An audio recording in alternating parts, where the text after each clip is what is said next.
War breaking updates చూద్దాం. ఉగ్రమూకలను పెంచి పోషిస్తున్న పాకిస్తాన్ దుస్సాహసానికి ఒడిగట్టింది. రెచ్చగొట్టే ధోరణిని మళ్లీ ప్రదర్శించింది. నిన్న రాత్రి క్షిపణులు, ఆత్మాహుతి డ్రోన్లు, యుద్ధ విమానాలను మన దేశంపైకి ప్రయోగించింది.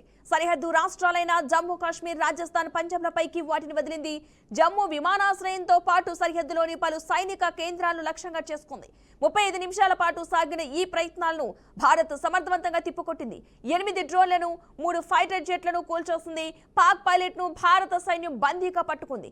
పాక్ దుస్సాహసంపై జాతీయ భద్రతా సలహాదారు అజిత్ దోవల్ సమీక్షించారు. అనంతరం ఆయన పూర్తి వివరాలను ప్రధాని మోదీకి తెలియజేశారు.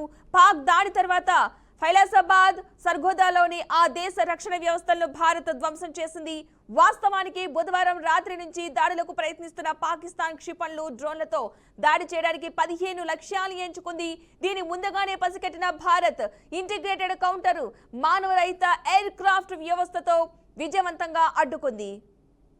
अपने बच्चों को लेकर अपने घरों को लॉक करके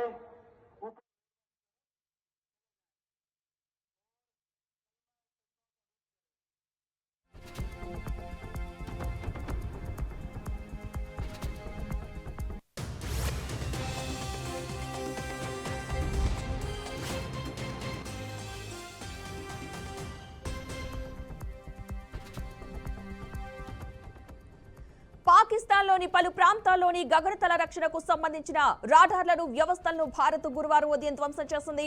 పాక్ రాజధాని నగరం ఇస్లామాబాద్ లో గురువారం సైరన్ల మోత మోగింది. ఇక అదే సమయంలో ప్రధానమంత్రి షహబాజ్ షరీఫ్ కార్యాలయంలో సమావేశం జరుగుతూ ఉండటం గమనార్హం.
భారత్ పాకిస్తాన్ సరిహద్దులో యుద్ధ వాతావరణం, సైరన్లు మోగుతున్నాయి. సరిహద్దు ప్రాంతాల్లో చిమ్మ చీకట్లో కమ్ముకోవడం జరిగింది. ఉగ్ర స్థావరాలపై భారత్ జరిపిన ఆపరేషన్ సింధూర్ దాడిని జీర్ణించుకోలేని పాకిస్తాన్ సరిహద్దు ప్రాంతాలపై రాకెట్లు, డ్రోన్ల వర్షం కురిపిస్తోంది. భారత్ కు చెందిన ఎయిర్ డిఫెన్స్ వ్యవస్థల్ని వీటిని సమర్థంగా, సంపూర్ణంగా అడ్డుకుంటున్నాయి. పఠాన్కోట్, జమ్మూ నగరం, ఉదంపూర్ లో 3 పాక్ డ్రోన్లను భారత గగనతల రక్షణ వ్యవస్థలు కూల్చేశాయి.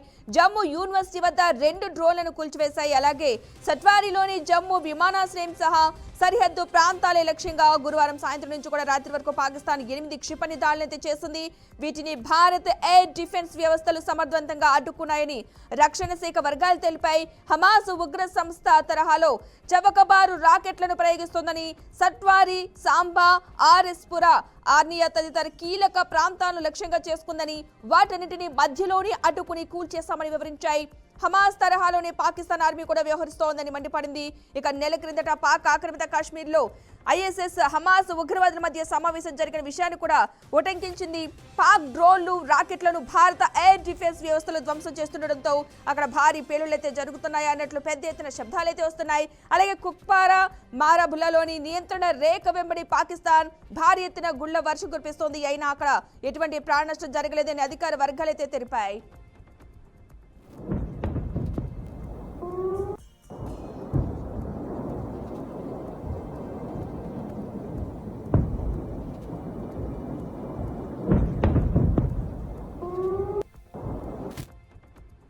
ఉగ్రమూకలను పెంచి పోషిస్తున్న పాకిస్తాన్ దుస్సాహసానికి ఒడిగట్టింది. రెచ్చగొట్టే ధోరణి మళ్లీ ప్రదర్శించింది.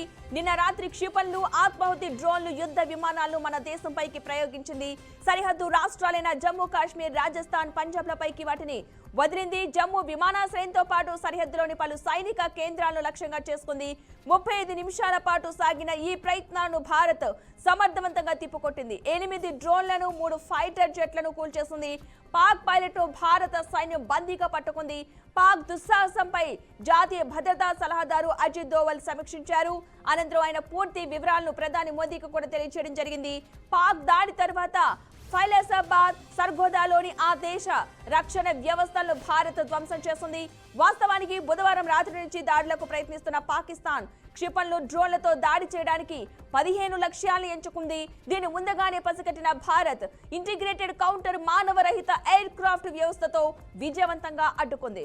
రైట్, ఇదే అంశానికి సంబంధించిన మరిన్ని అప్డేట్స్ మా మేనేజింగ్ ఎడిటర్ చిదంబర్ రెడ్డి అందిస్తారు. చిదంబర్, చెప్పండి. మనం చూస్తున్నాం మొదటి నుంచి కూడా పాకిస్తాన్ అన్నది యుద్ధానికి మేము సిద్ధంగా లేమని చెబుతూనే ఈ చిన్నపాటి ప్రయత్నం అయితే చేస్తూ వస్తాం. అందులో ముఖ్యంగా చూస్తే భారత్, పాకిస్తాన్ అన్నవి రెండింటికి ఇటు ఆర్టిలరీ కానివ్వండి, అటు ఎయిర్ క్రాఫ్ట్ కానీ, అలాగే నేవీలో ఎక్కడ కంపారిజన్ లేదన్న విషయం ప్రతి ఒక్కరికి తెలుసు. కానీ ప్రపంచ దేశాల ముందు భారత్ అనేది పాకిస్తాన్ ని ఒక చేతగాని దేశంగా చిత్రీకరించే ప్రయత్నం జరుగుతుందన్న అనుమానం వాళ్ళు ఉండడం ఒకటి. అంతేకాకుండా నిజంగానే అలా చేయకపోతే ప్రస్తుతం పాకిస్తాన్ లో ఎవరైతే ప్రజల్లో ఒక అసంతృప్తి ఉందో అసంతృప్తి మరింత రేగే అవకాశం ఉంది. కాబట్టి ఈ దుశ్చర్య పాల్పడుతుందని చాలా క్లియర్ గా అర్థమవుతుంది. మొదటి నుంచి భారత్ అన్నది చాలా క్లియర్ గా చెప్తుంది, మా టార్గెట్ కానివ్వండి, మా లక్ష్యం అన్నది కేవలం టెర్రరిజాన్ని పెంచి పోషిస్తున్న మదరసాలు కానివ్వండి, లేకపోతే ఇతరత్ర ఏవైతే ట్రైనింగ్ క్యాంప్స్ ఉన్నాయో వాటిని మాత్రం మేము టార్గెట్ చేసుకుంటున్నాం. అంతకుమించి మాకు వేరే ఉద్దేశం కానివ్వండి, పాకిస్తాన్ ఆర్మీతో కానీ లేకపోతే పాకిస్తాన్ సంబంధించిన దేశంతో కానీ మా యుద్ధం కాదు అన్నది చాలా క్లియర్ గా చెప్తూ వచ్చారు. కానీ బట్ ఏదైతే మనం ఇప్పుడు చూస్తున్నామో సిచ్యువేషన్ ఏదైతే పాకిస్తాన్ కి సంబంధించిన మొత్తం వ్యవస్థని భారత్ కుప్పకూలుస్తుంది అన్నది చాలా ముఖ్యంగా చూస్తే మొదటిసారి ఆపరేషన్ సింధూర్ పేరుతో భారత్ డైరెక్ట్ గా పాకిస్తాన్ లో దాదాపు 100 కిలోమీటర్ల వరకు లోపల దాకా చొచ్చుకొని వెళ్లి 9 టార్గెట్లని ధ్వంసం చేయడము, ఆ ధ్వంసం చేసే క్రమంలో వందలాది మంది టెర్రరిస్టులు చనిపోయారన్న ఇన్ఫర్మేషన్ రావడం కానీ, ఆ చనిపోయిన ఎవరైతే ఉన్నారో వాళ్ళకి సంబంధించిన అంత్యక్రియల్లో డైరెక్ట్ గా పాకిస్తాన్ ఆర్మీ పాల్గొనడం అనేది మనం చూసాం. అప్పటిదాకా ఏదైతే ముసుగులో ఉన్నారో, ఏదైతే ఇన్వెస్టిగేషన్ సహకరిస్తామని కానీ లేకపోతే ఇవన్నీ మాట్లాడిన వాళ్ళు ఆ తర్వాత జరిగిన ఘటనలన్నీ చూస్తే మాత్రం చాలా ఆశ్చర్యకరంగా ఉంది. అందులో ముఖ్యంగా చూస్తే దాదాపుగా 15 ప్రాంతాలపైన ఏకదాటిగా భారత్ మీద దాడిలో భాగంగా 15 ప్రాంతాలను లక్ష్యంగా చేసుకుని ఏదైతే డ్రోన్లు అలాగే క్షిపణులతో ఏదైతే ప్రయత్నం చేశారో వాటిని చాలా సమర్థవంతంగా భారత్ తిప్పుకొట్టింది. అందులో ముఖ్యంగా చూస్తే మాత్రం S-400 అనే ఏదైతే రాడార్ సిస్టమ్ భారత్ సొంతంగా డెవలప్ చేసుకుందో రష్యా టెక్నాలజీతో, అది చాలా పర్ఫెక్ట్ గా పనిచేసింది. ఒక్క క్షిపణి కూడా భారత్ భూభాగంలోకి రాకముందే, అంటే భూభాగం ఎంటర్ ముందే పైన ఆకాశంలోనే పేల్చివేయడం అన్నది ప్రతి ఒక్కరిని ఇంట్రెస్ట్ క్రియేట్ చేసింది. ఆ తర్వాత దానికి ప్రతిగా భారత్ రిటాలియేట్ చేస్తూ కూడా మనం నిన్నటి నుంచి మనం చూస్తున్నాము. పాకిస్తాన్ లోని కీలకమైన ఎయిర్ డిఫెన్స్ సిస్టమ్స్ అన్ని ఉన్నాయి కదా, వాటిని కూడా భారత్ నాశనం చేయడం కానీ, దాదాపు 90% పైగా రాడార్ వ్యవస్థ మొత్తం నాశనమైన సిచ్యువేషన్ లో పాకిస్తాన్ మరొకసారి దుశ్చర్య పాల్పడే క్రమంలో నిన్న రాత్రి అంటే నిన్న సాయంత్రం ఆల్మోస్ట్ 4:05 ప్రాంతం నుంచి భారత్ పైన డ్రోన్లు అలాగే మిసైల్స్ తో దాడి చేసే ప్రయత్నం చేశారు. అందులో ముఖ్యంగా చూస్తే మాత్రం ఖచ్చితంగా పాకిస్తాన్ ఎప్పటి నుంచో చేసే పని, ఏదైనా చిన్నపాటి అలజడి జరిగినా సరే కశ్మీర్ మీద వాళ్ళ ప్రభావం చూపిస్తుంటారు. అలాగే జమ్మూ కాశ్మీర్ లోని శ్రీనగర్ దగ్గర ఏదైతే ఎయిర్పోర్ట్ ఉందో ఎయిర్పోర్ట్ ని లక్ష్యంగా చేసుకుని దాడులు చేసే ప్రయత్నం చేయడానికి 2 కారణాలు. మొదటిది, అది స్ట్రాటజిక్ లొకేషన్ గా భారత్ కి చాలా కీలకమైన స్థావరంగా మనకు కనిపిస్తుంది. అంతేకాకుండా ఎప్పుడైతే జమ్మూ కాశ్మీర్ లో ఇలాంటి జరిగినప్పుడు భారతదేశం మొత్తం దాని వైపు చూస్తుంది అనే ఉద్దేశము తో పాటు మొత్తం అటు నుంచి పూంచ్ కానివ్వండి, అలాగే బారాముల్లా డిస్ట్రిక్ట్ లో కానివ్వండి, ఎంత ప్లేసెస్ లో కూడా ఎప్పటికప్పుడు ఓవైపు ఆర్టిలరీతో విరుచుకుపడ్డము, మరోవైపు ఏమో ఈ చిన్నపాటి డ్రోన్లని ప్రయోగించడం చేస్తుంటే భారత్ ప్రతి ఒక్క డ్రోన్ ని చాలా సమర్థవంతంగా తిప్పికొట్టడంతో పాటు దాన్ని మొత్తాన్ని నాశనం చేసే ప్రయత్నంలో 100% సక్సెస్ఫుల్ అవ్వడంతో ఇక ఇప్పటిదాకా చూస్తే యుద్ధం అన్న విషయం పైన భారత్ కి ఉన్న ఒపీనియన్ కాస్త మారిపోయింది.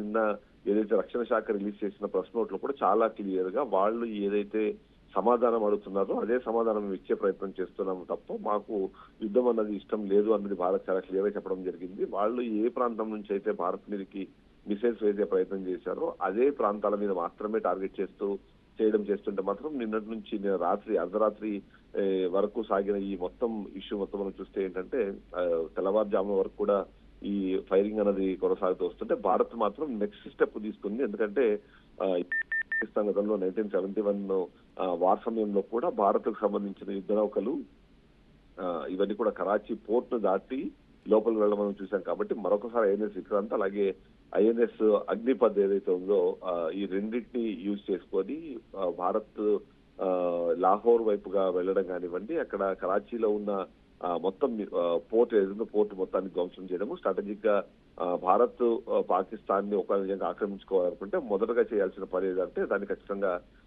కరాచీలో ఉండే లాహోరు అలాగే కరాచీ వీటన్నింటినీ స్వాధీనపరచుకోవడం. అందులో భాగంగానే అక్కడ ఉన్న ఏదైతే పోర్ట్ ఉందో ఆ పోర్ట్ ని స్వాధీనపరచుకునేందుకు అక్కడ మొత్తం నాశనం చేసేసిన పరిస్థితి కనిపిస్తుంది. అంతేకాకుండా అక్కడ ఉన్న వ్యవస్థ కూడా ఏదైతే ఈ అక్కడి నుంచి రాడార్ వ్యవస్థ కానివ్వండి, అక్కడి నుంచి మిసైల్స్ ప్రయోగించడానికి ఉపయోగించే సెంటర్ ని కానివ్వండి మొత్తాన్ని కూడా నిన్న సమావేశం చేసింది అన్నది ఇప్పటికీ మనకు సమాచారం అవుతుంది. అంతేకాకుండా దీని కంటిన్యూషన్ జరుగుతుంది. ఇది ఒక్కటి కేవలం భారత్ పాక్ మధ్యలో జరుగుతున్న ఈ ఉద్రిక్త పరిస్థితులకి కారణాలు విశ్లేషిస్తూ ప్రపంచవ్యాప్తంగా భారత్ కి అనుకూలంగా మాట్లాడుతున్న వాళ్ళు కానివ్వండి, సహకరించేందుకు సిద్ధపడుతున్న దేశాలను పెంచుకుంటూనే ఎప్పటికప్పుడు పాకిస్తాన్ కి ధీటైన జవాబు చెప్పడము, ధీటైన జవాబు చెప్పే క్రమంలో కూడా పాకిస్తాన్ లాగా దొంగ దెబ్బ తీయకుండా భారత్ అనేది ప్రతి ఒక్క ఆపరేషన్ చేపట్టడం, ఆపరేషన్ పూర్తయిన తర్వాత కానివ్వండి దానికి సంబంధించిన చిన్నపాటి ప్రోగ్రెస్ ఉన్నా సరే వెంటనే ప్రెస్ మీట్ పెట్టి మరి దానికి సంబంధించిన ఇన్ఫర్మేషన్ ఇస్తూ ప్రపంచ వ్యాప్తంగా ఏం జరుగుతోంది అంటే పాకిస్తాన్ ఏం జరుగుతుంది, భారత్ ఎందుకు ఇలా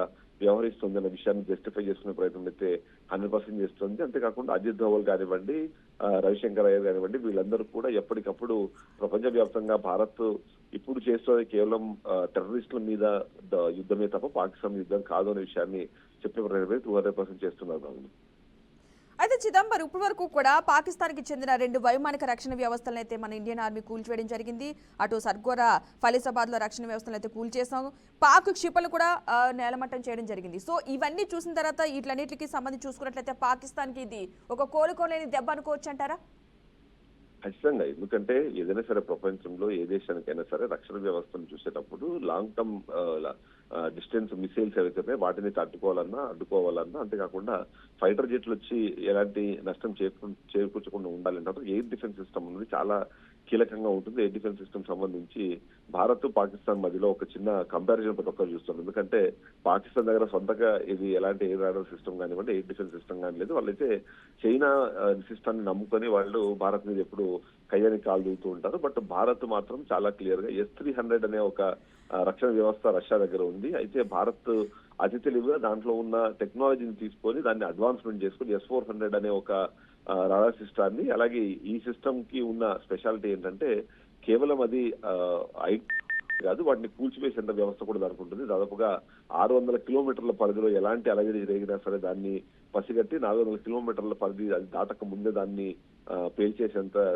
శక్తి ఈ S-400 ఉంటుంది. అందుకే దాన్ని రక్షణ కవచంతో పాటు సుదర్శన చక్రం అనే పేరుతో కూడా భారత ఆర్మీ పిలుచుకుంటుంది. సుదర్శన చక్రం లాగా మొత్తాన్ని అది కాపాడుతుంది, అలాగే ఎదురుదాడి చేస్తుంది అన్నది దాని మీద సుదర్శన చక్రం S-400 అని మన ఎయిర్ డిఫెన్స్ సిస్టమ్ మనం అనుకుంటూ ఉంటాం.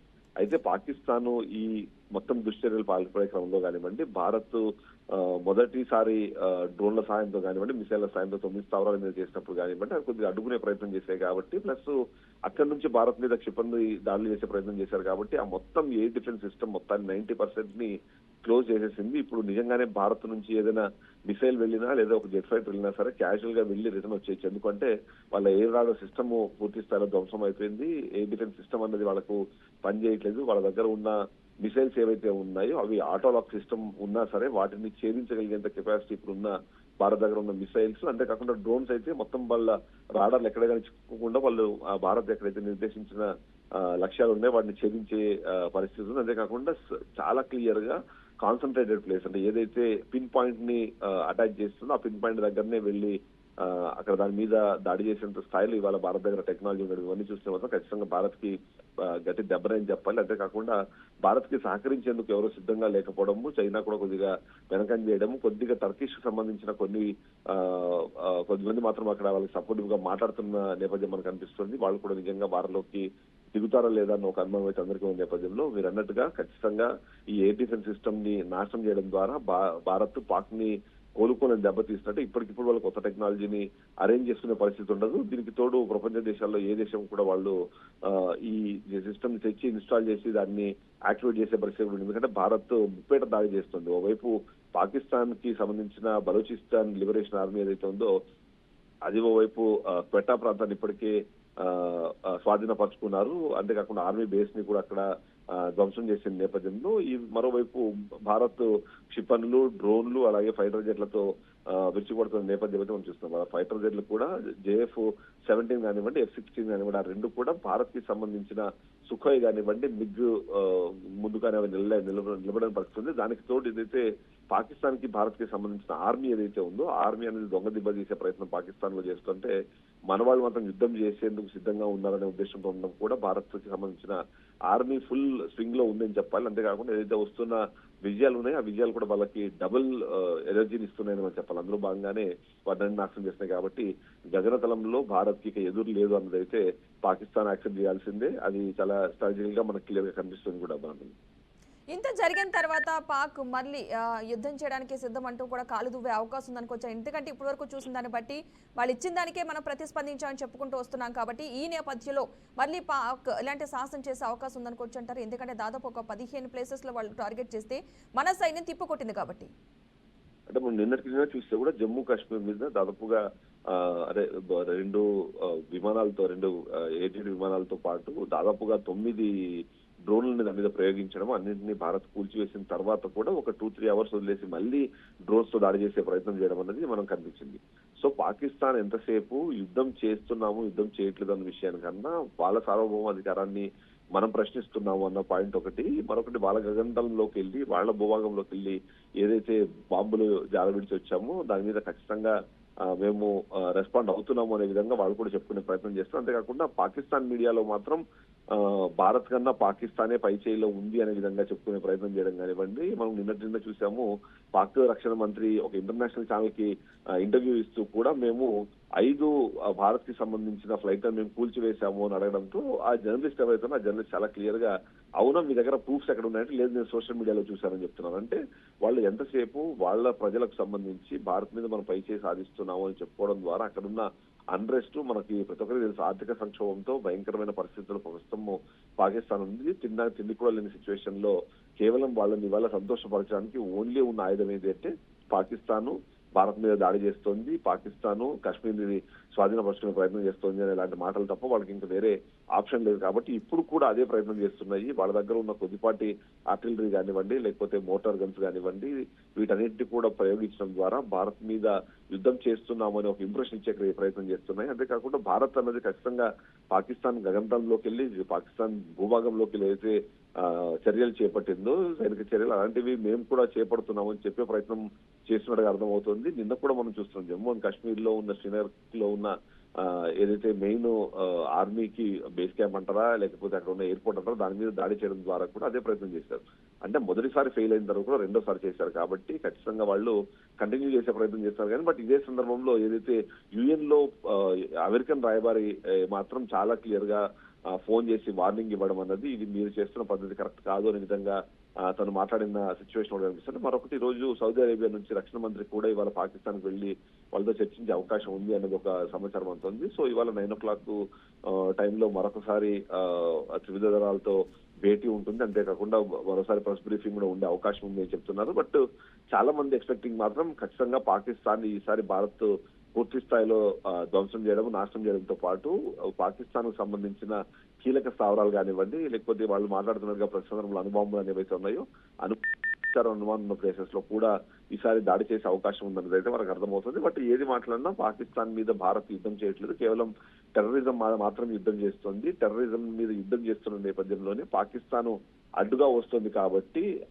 ఏదైతే పాకిస్తాన్ చేస్తున్న పని గతంలో పాకిస్తాన్ కు సంబంధించిన ఏవైతే యుద్ధ బేస్లు ఏవైతే ఉన్నాయో లేకపోతే వార్ బేసెస్ ఏవైతే వాటన్నిటి కూడా ఇప్పుడు టెర్రరిస్టులకు మార్చిన పరిస్థితి కానివ్వండి, లేకపోతే గతంలో టెర్రరిస్టులు ఏవైతే యూజ్ చేసిన ఎయిర్ బేస్లు ఏవైతే ఉన్నాయో వాటిల్లో పాకిస్తాన్ కు సంబంధించిన ఆర్టిలరీ మీద అక్కడి నుంచి భారత్ మీద దాడి చేసే ప్రయత్నం చేస్తుంటే మాత్రం ఖచ్చితంగా వాళ్ళు టెర్రరిస్టులకు సపోర్ట్ చేస్తున్నారు అన్న విషయం అయితే అర్థమవుతుంది. ఆ టెర్రరిస్టుల మీద యుద్ధంలో భాగంగా మాత్రం ఇలా చేస్తున్నామన్న చెప్పినా భారత్, పాకిస్తాన్ మాత్రం బీరాలు పలికే ప్రయత్నంలోనే ఇట్లాంటి దాడులకు తెగబడుతుందని చెప్పాలి. బట్ వాళ్ళు ఎంతసేపు సస్టైన్ చేస్తున్నది వాళ్ళకు కూడా చాలా క్లియర్ గా తెలుసు. ఒక టర్కీ తప్ప ఇంకొక దేశం వాళ్ళకి సపోర్టివ్ గా మాట్లాడిన పరిస్థితి ఉంది. అంతేకాకుండా ఎప్పటి నుంచో సుధీర స్నేహితులుగా మాట్లాడుకునే చైనా కూడా వాళ్ళ సైలెంట్ గా ఉండడం కానివ్వండి, సౌదీ అరేబియా నెగిటివ్ గా మాట్లాడడం మనం చూస్తున్నాం. రష్యా అన్నది చాలా పాటు దూరం జరిగిపోయింది. అమెరికా అన్నది డైరెక్ట్ గా వార్నింగ్ ఇస్తుంది. ఇక ప్రపంచవ్యాప్తంగా ఉన్న ఏవైతే ముస్లిం కంట్రీస్ ఉన్నాయో, ముస్లిం కంట్రీస్ అన్ని ఇప్పుడు భారత్ తో మంచి సంబంధాలని నెరుస్తున్న కారణంగా వాళ్ళు కూడా ముందుకొచ్చే పరిస్థితి లేదు. టర్కీ కూడా భారత్ ఒకవేళ నిజంగానే బ్యాన్ టర్కీ అన్నారు అంటే, గతంలో మనం చూసాము మాల్దీవ్స్ మీద ఎలాంటి స్టెప్ తీసుకుందా భారత్, అలాంటి స్టెప్ దాని ఒకవేళ తీసుకుంటే అక్కడ ఉన్న టూరిజం మొత్తము అకలావితమయ్యే అవకాశం ఉంది. కాబట్టి వాళ్ళు కూడా వెనక్కి అవకాశం ఉందని మనకైతే అర్థమవుతుంది. బాబు రైట్, థ్యాంక్ యూ జగదంబ. నిన్న రాత్రి పాకిస్తాన్ నియంత్రణ రేఖ అంతర్జాతీయ సరిహద్దుల వెంట వివిధ ప్రదేశాలకు స్క్వాడ్ డ్రోన్లను అయితే పంపడానికి పాకిస్తాన్ యత్నించింది.